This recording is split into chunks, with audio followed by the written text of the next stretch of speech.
എപ്പോഴും law of attraction വെച്ചിട്ട് നമ്മൾക്ക് വേണ്ട കാര്യം എങ്ങനെ സ്വന്തമാക്കാം അങ്ങനെയായിരിക്കും ആൾക്കാർ കൂടുതൽ കേട്ടിട്ടുണ്ടാവുക. അപ്പോൾ എനിക്കുണ്ടായ ഒരു നെഗറ്റീവ് അനുഭവമാണ് ലോ ഓഫ് അട്രാക്ഷൻ വെച്ചിട്ട് ഞാൻ തന്നെ നമ്മൾ പറയുകയാണെങ്കിൽ ഞാൻ തന്നെ ആകർഷിച്ചെടുത്ത ഒരു നെഗറ്റീവ് അനുഭവമാണ് ഞാനിന്ന് പറയുന്നത്. എല്ലാവരുടെയും ലൈഫിൽ ഇങ്ങനെയൊക്കെ ഒരുപാട് കാര്യങ്ങൾ ഉണ്ടായിരിക്കും. പക്ഷേ എനിക്കും ഒരുപാട് നല്ലതും ചീത്തയുമായിട്ടുള്ള ഒരുപാട് കാര്യങ്ങളൊക്കെ ഉണ്ടായിട്ടുണ്ട്. പക്ഷേ ഇതെൻ്റെ മനസ്സിൽ പെട്ടെന്ന് തന്നെ ഓക്കെ ഇത് ഞാൻ വരുത്തി വെച്ചതുപോലെ എനിക്ക് തോന്നി. അതുകൊണ്ടാണ് ഞാനിതിവിടെ പറയാമെന്ന് കരുതിയത്. ഞാൻ വെക്കേഷന് ഹസ്ബൻഡിൻ്റെ വീട്ടിലായിരുന്നു. 1 വീക്കിലേക്കാണ് പോയത്. അപ്പോൾ ആ ഒരാഴ്ചയിലാണ് ഇങ്ങനെ സംഭവിച്ചത്. അപ്പം അവിടെ വീടിൻ്റെ പിന്നിലായിട്ട് ഒരു ചെറിയ സ്ലോപ്പ് പോലെയുണ്ട്. അപ്പോൾ ഒരുപാട് തവണ അതുവഴിയൊക്കെ പാസ് ചെയ്തിട്ടുണ്ടെങ്കിലും ഇപ്പോൾ ഈ അവധിക്ക് പോയപ്പോൾ അതുവഴിയൊക്കെ പോകുമ്പോൾ എന്തോ ഒരു ഭയം പോലെ.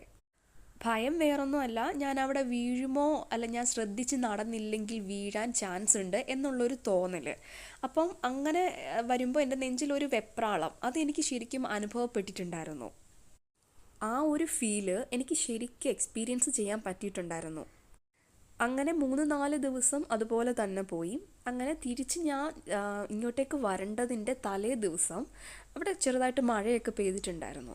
അപ്പം ഞാനിതുപോലെ പുറത്ത് നിൽക്കുകയായിരുന്നു. അപ്പം വീടിനുള്ളിൽ കരയുന്ന ശബ്ദം കേട്ട് ഞാൻ കുറച്ചൊന്ന് വെപ്രാളത്തിൽ സ്ലോപ്പ് ഉണ്ടെന്നുള്ള കാര്യം സത്യം പറഞ്ഞാൽ ഓർത്തില്ല. കുറച്ച് വെപ്രാളത്തിൽ പോയി ആ കൃത്യം സ്പോട്ടിലെത്തിയപ്പോൾ ഞാൻ അടിച്ച് വീണു. അപ്പം ഹസ്ബൻഡ് കണ്ടുകൊണ്ട് വന്ന് അദ്ദേഹം എന്നെ സഹായിച്ചു, എഴുന്നേക്കാൻ സഹായിച്ചു.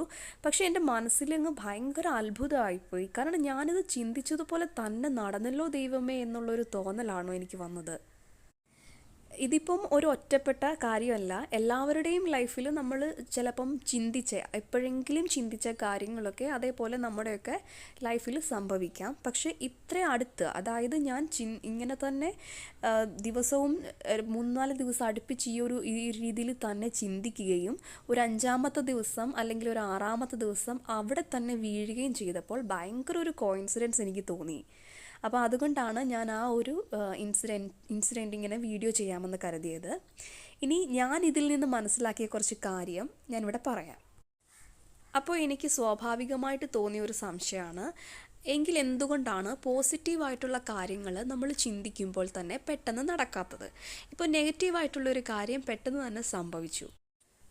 അതായത് നമ്മളുടെ വൈബ്രേഷൻ, നമ്മൾ യൂണിവേഴ്സിന് കൊടുക്കുന്ന വൈബ്രേഷൻ എത്രത്തോളം ശക്തമാണോ അത്രത്തോളം വേഗത്തിൽ തന്നെ നമ്മളിലേക്ക് അതിനെ ആകർഷിച്ചെടുക്കുകയാണ്.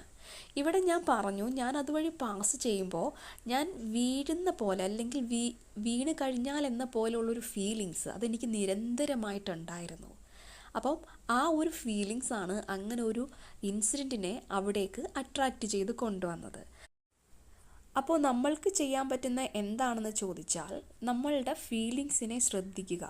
നമ്മൾക്ക് ദോഷമുണ്ടാകുന്ന അല്ലെങ്കിൽ നമ്മളെ തന്നെ വിഷമിപ്പിക്കുന്ന ഫീലിങ്സ് ആണ് നമ്മളുടെ മനസ്സിലുള്ളതെങ്കിൽ അധികം നേരം അതിനെ അവിടെ വെച്ചോണ്ടിരിക്കാതെ തന്നെ വിട്ട് കളയുക. Thank you.